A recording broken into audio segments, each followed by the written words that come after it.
You're listening to the Martial Arts Lifestyle Podcast, where each week we have a conversation with everyday martial arts practitioners.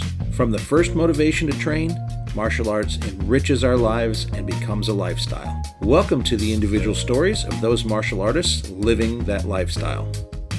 You are listening to the abbreviated version. For those of you checking this out on YouTube, please hit the like and subscribe buttons.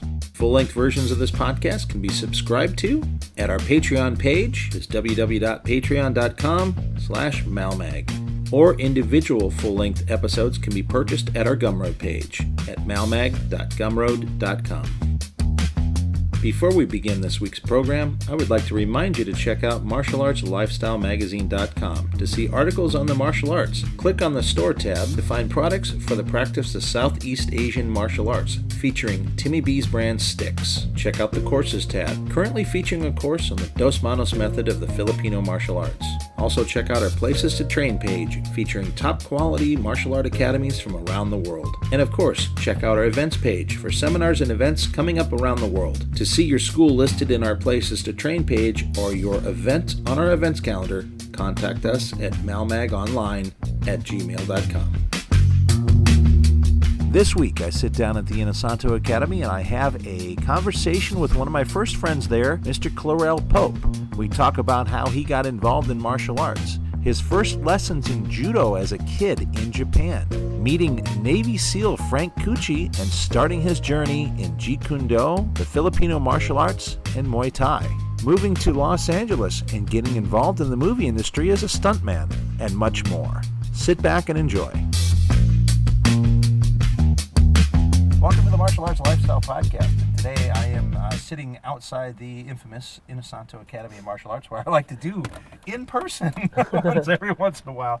And this is a podcast I've been looking to set up for a while because this gentleman, it's funny, we were just having a before recording conversation about age, and I've known him since he was a young man, which is when I was a younger man as well.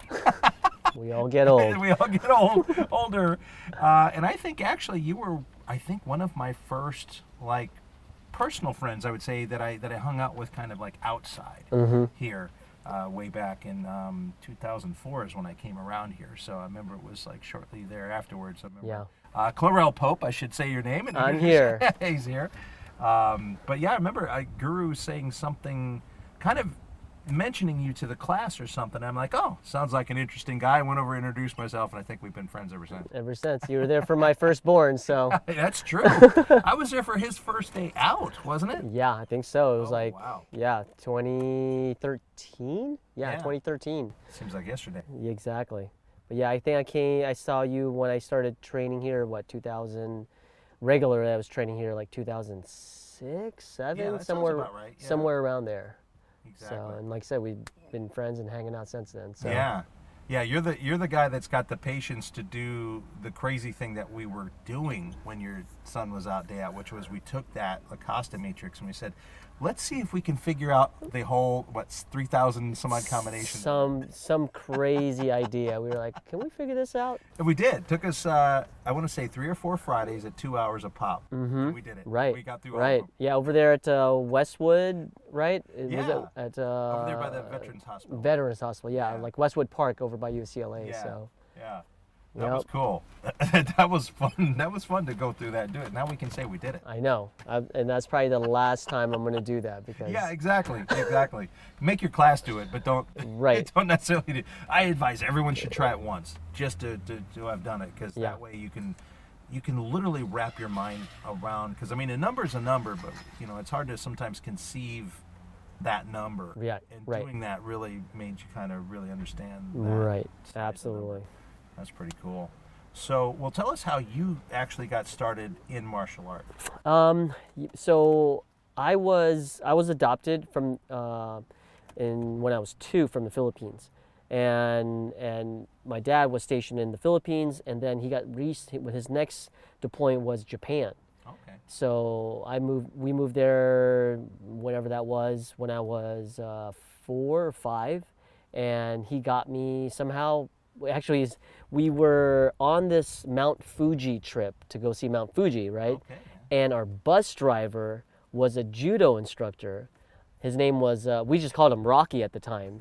So Japanese bus driver going to Mount Fuji, his name was Rocky. Rocky. So my dad started talking to him, and I might have expressed I wanted to do something and be like a Power Ranger, because this is Japan and Right. you know the early 80s and stuff like that, and Power Rangers was the thing for the me. thing, yeah. Yeah, so and he's like, yeah, I want to get my son something. He goes, hey, I teach judo. So he got me started in judo right there in Atsugi, Japan, where the naval base was and everything. And that's where I started, Rocky Sensei. So. Wow. Rocky Sensei. That's So- cool, especially if it had like a Japanese spelling to it, like an R-O-K-I. Right, something like right. That kind of cool. Yeah, I just remember I was so small, like they didn't even have gis my size, so this gi was ginormous on me, and I just remember getting thrown everywhere, of course. Wow. You know, and because I was, like today or like usual, I'm the smallest guy typically, and I would just be ragdolled everywhere. Like, oh, these easy to throw, even because a lot of the kids were just older. There wasn't that many younger kids at the time, Wow. even at 5, doing judo, at least where I was at. And so I'd always be partnered up with 8-year-olds and and Right. and so just constantly falling. Man. So maybe that's what led to my I was my going to say, current. these two things I are starting know. to make sense as I opposed know. to the career choice that you made. Yeah, and it's funny. Like I'm the smallest guy on the stunt team right now, and guess who's getting thrown? Yeah. This guy. So Judo and Power Rangers. judo and Power Rangers. Yes, that's where we. And I did that for a couple years when my dad was stationed there, and then eventually, he was restationed back to the States, and we tried. This was in Virginia Beach, Virginia, and we tried looking for a judo school, but there was no judo in the Virginia Beach area that we could go to. Wow, now that's interesting. Considering Yeah. That's probably one of the most, popular and easy martial arts to find. Yeah.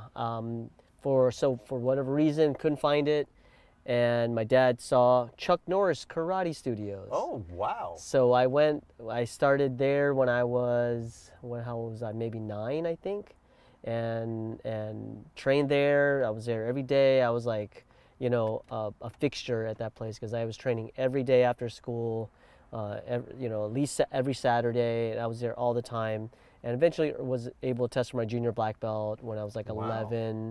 11 In or the 12. Chuck Norris system. In the Chuck Norris system. So Wow, that cool. back then it was UFAF. Right. I think United they still- Fighting Arts I Federation. think they still call it that. Oh, do they? I Okay, think so. yeah. I think so. Yeah, is it UFAF or what? Yeah, I'm pretty sure because obviously it's Tang Sudo. Right. And I think that was his federation, the UFAF, if not, Right. if still it is. Right. I just yeah. remember, being a black belt and getting the gold card. Yay. So we got a metal gold card, saying that we were a black belt under the Chuck Norris federation system.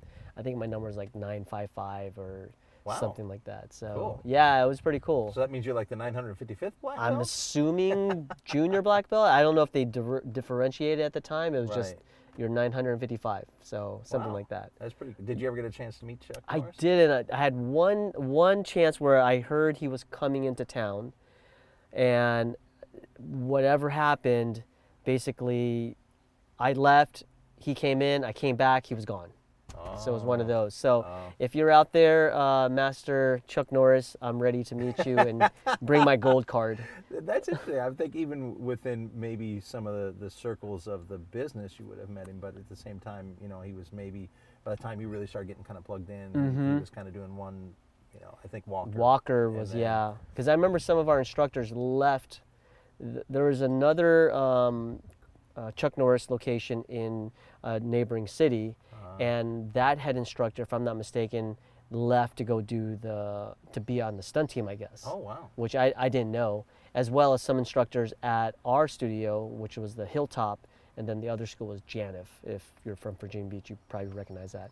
But yeah, so a couple of the instructors took off to be part of the stunt team over there, and now I should probably rewatch Walker and be like, Yeah. hey, there's Mr. Signs and Mr. Sapp Right. and stuff like that. Right. But I do remember seeing one of my instructors from the location I was at. He was in that movie Sidekicks, if I'm not Oh, mistaken. right. Yeah, yeah. The one that Chuck Norris, I think he was Yeah. in there as one of the Chuck other guys Norris that. and Mako Yeah, and the yeah. kid that was from the submarine show. Yes, Yeah. yes. So I remember like, oh my God, that's Mr. Sapp. So it was Wow. really trippy to see him, especially years later. Like not knowing what exactly happened. Just didn't know. Right. So I didn't ask, and no one told me. So That would be interesting, and that almost sounds like for those of us sort of at the Inosanto Academy, a drinking game where we Yeah. sit down and we can watch shows, Right. older shows and movies, Uh-huh. and drink every time, take a shot Right, every time right. you see somebody you recognize. yeah, exactly. Like, wait a minute, hold on, Exactly. he's not a real bad guy. Yeah, exactly. And unfortunately, like for you, you got those. You'll have those extra shots, Yes, I know. Jeez. I'm like, wait a second. Yeah, it's like what is it? Big Trouble in Little China. It's like okay, every time Right. you see Jeff Imada, Right. Exactly. every time you see someone play a different role than they Yes. did in the previous scene. Exactly. Yep.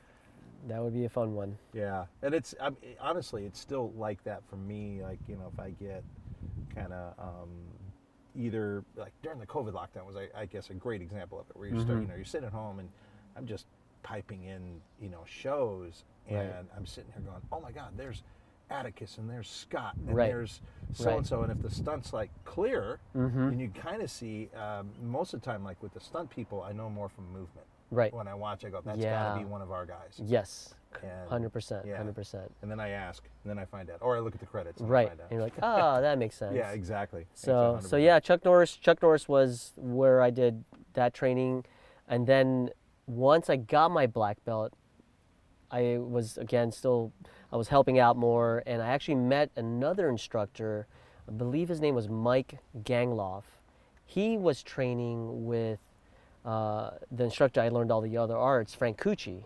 Oh, okay. So he told me about it a little bit, and then I told my dad, and he must have discussed with him. He's like, oh yeah, we train over here at the time it was FDC Academy, Functional Defensive Concepts. Okay. So that was Frank Cucci's school, and Very 80s, and whatnot. 90s. I know. It's like yeah. everyone had those kind of cool names. Right. So yeah. Then after a year of being a black belt at the Chuck Norris Studios, I just uprooted and went there and started training there. They didn't have a kids class yet, so I started training with just the adults. Oh, yeah. At like And 12. 12? Yeah, see, that's Yeah. the age I started too, and it was like there was no kids class. It's Right. just like, okay, here we go, kid. We're going to throw you in. Here's all these PKA fighters. Here's all these other people. Right. Like, yay, okay. Yeah, exactly. You don't think anything of it. You just do it, Yeah, exactly. Because I wanted to train, and he made. It was like, yeah, it looks like he's a pretty good kid, and you just jump in and see what you do. And I just remember training, and obviously being 13 and being the size I was, I must have.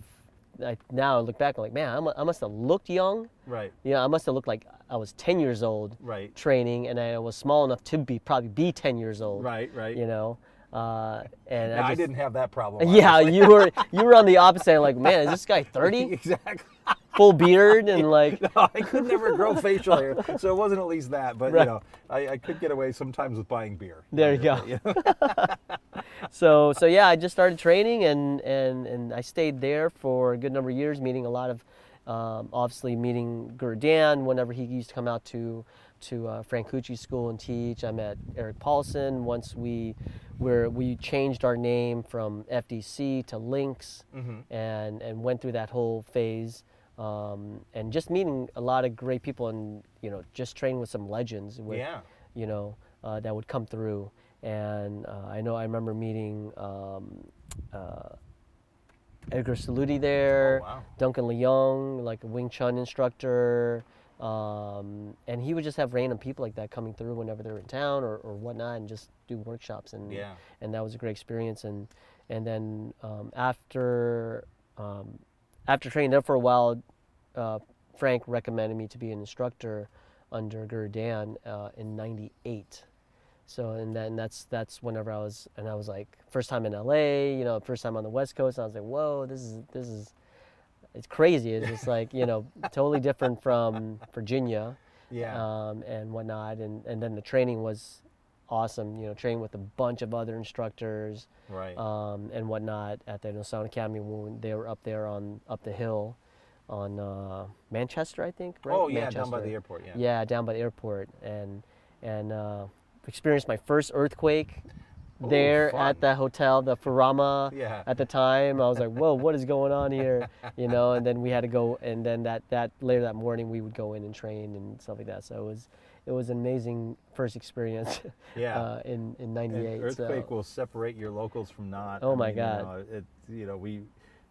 You live out here now. You're just kind of like, look, unless it's hitting 5 something or Yes, 6 something, exactly. don't even bother waking me up because Yes. I'm sleeping. through it. Right, exactly. And it's a funny thing, when we had cats, that's the only time we would know that there was an earthquake, because they'd always like kind of howl or freak out on us if they're sleeping on the bed. So I was like, oh, another earthquake, okay.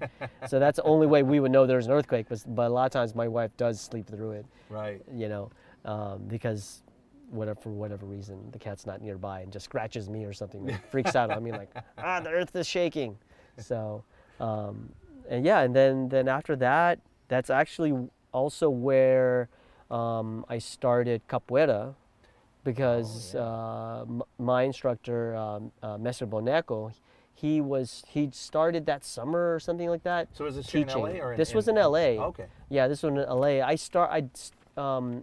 I started doing capoeira because of the movie Only the Strong. So I was like, I want to learn that martial art, and at the time there was no YouTube or anything like that. Now, did you feel like sort of a Filipino connection to the guy too? You know what? I did not know he was Filipino. Oh, okay. So I didn't even know that, to be honest with you. I honestly thought, because I saw the name, I was like, I didn't even put 2 and 2 that he was Filipino. I just thought he was just another Spanish guy or something like that, you know. And it was funny. Maybe he's Brazilian. Since he's Yeah, doing right. So you kind of release some reality, and I was like, oh yeah, he must be Brazilian or he must be something else. I didn't even think Filipino, because it's funny that during the time at FTC, I had a longtime friend, Tony, and we train and whatnot and hang out and stuff like that. And for the longest time, I didn't know he was Filipino until I saw his form that said Ignacio. I was like, wait a minute, you're Filipino, because I thought he was Chinese. So to me, he looked Chinese, so because I didn't grow up in the Filipino community. Right. I went to another high school that was, predominantly white and black. And if you were Asian, you were just Chinese at that school. Right, yeah, like I didn't really grow up with Filipino, because my dad, I was adopted, so my dad is American white and my mom is Filipino, who's actually my great aunt. So we were adopted within the family. And so I never knew Filipinos really, other than my sister and my mom. And even in Japan, didn't really know that many Filipinos, so I didn't have a idea what Filipino was, other than myself and my sister, and then any relatives. I honestly didn't beyond an academic thing until I got involved into the martial art either. Historically, I knew that. I was always good at history and geography, so I got that. And the same thing, like where I grew up in the Midwest, we had a pretty good immigration from Southeast Asia, but they were mainly Vietnamese, Laotian, Cambodian. And now that I think about it, there was definitely a girl in my high school class, Asian looking with a Spanish last name. Now I'm thinking she was probably Filipino. Probably. I didn't understand what 100% that was either, other than, again, the historics, but not necessarily the cultural stuff. Yeah, because it wasn't until the Filipino martial art training that I got through Frank Cucci, I honestly didn't know nothing else past food and curse words in the Philippines. I mean, that was it. I knew what I liked: chicken adobo, and Lumpia, pancit, lumpia, and all the basics and all the treats from the, all those treats from the binka and the puto and all that stuff. The fried banana one. That, oh my gosh. That's a good one. It's banana lumpia, basically. Turon. Yes. Oh my God, yeah. good. Those are delicious. So it's like I was about to turn in my Filipino card if I didn't know that one. Turon. Exactly. I'm pretty sure. Yeah, there have been some hate mail. Yeah, coming through. right. Exactly. He's like, wait a minute, he's not Filipino. Exactly. His last name is Pope. I'm like, no, I'm adopted. Yeah. I would say, no, you got to look at him. He's Yes, definitely, yes. We're gonna show you a picture, exactly. and it's gonna be like, yes, he's It's like, Filipino. yeah, we could get out that skin tone There- card, like, yeah, looks like yeah, a paint thing. exactly. It's like, no, totally, Yep, totally.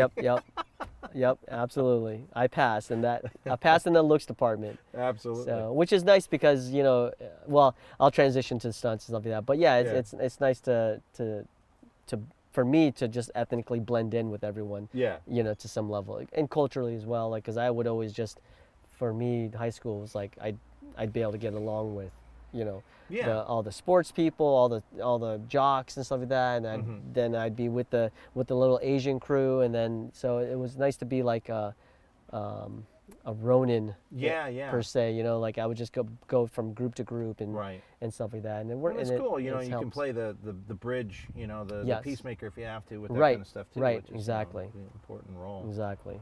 But that's awesome. So I mean that's quite a distinct background. So was it? I'm thinking, since you're telling me about liking Power Rangers, doing some judo, the other things that somehow movies and stunt kind of things got in there kind of early. Yeah, I didn't really realize it at the time. Like I just wanted to be the Power Ranger, or I wanted to be, once I moved to the States, Now you've met the Power I Rangers. know, I've met a couple of them, and I want to be. Dan Southworth, right? Yes. Yeah, so he's a good buddy. I've been wanting to drag Yes, on I've here. met him a handful of times at some events and stuff like and that. here he trains here when he's in town. Okay, too. yeah, I haven't seen him here yet. Yeah, but- you guys haven't crossed paths. Yeah. That's true. But and it's funny because I keep forgetting who's here when, and I go, Yeah. come on, he's here. I'm like, wait, Right, that's true. right. You've been off different projects exactly. and whatever else. Yeah, and he was so. like one of the first ones, so it's like, yeah, that's kind of Yeah, cool. it's pretty cool to now be in the circle. Like, yes, I've watched you on TV when I was a Yes. kid. Yeah, It's like it's just crazy to think that. And you got to say the whole sentence because if you don't, it just sounds stalker-like when you're Yes, talking to people. exactly. I've watched you. Yes. Like what? in a movie. In a movie. Yes. When I was a kid. Yes, when I was a kid. I'm a fan. Yes. It all sounds good Right. together. They're always you always have to preface it or or justify why you're saying that statement for sure. For sure. Oh man. But So, yeah. When did you say, okay, I'm going to go try to get into this, because this is, I think getting behind anything in the entertainment industry is not exactly the easiest stuff to do, no matter what thing you want to do. And there's a lot of jobs in there, from catering to, production work to being an actor. And you guys are pretending you're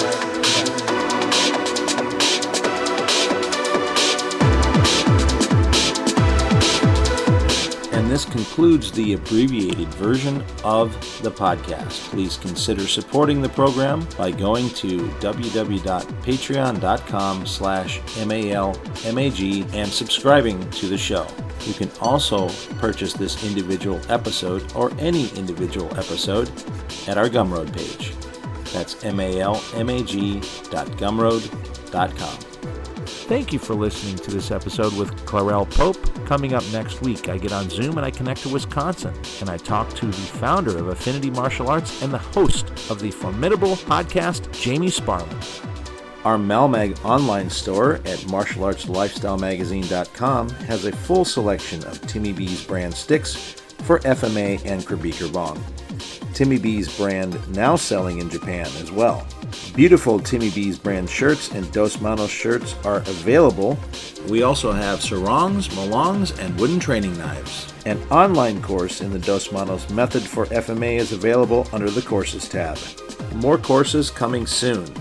Check out the Places to Train tab to find schools near you, and click on the Events Calendar page to see what seminars and events are happening all around the world. And of course, visit our main page for articles on the martial arts. Music by Arthur J. Martial Arts Lifestyle Magazine and the Martial Arts Lifestyle Podcast are trademarked and copyrighted by TNT LLC.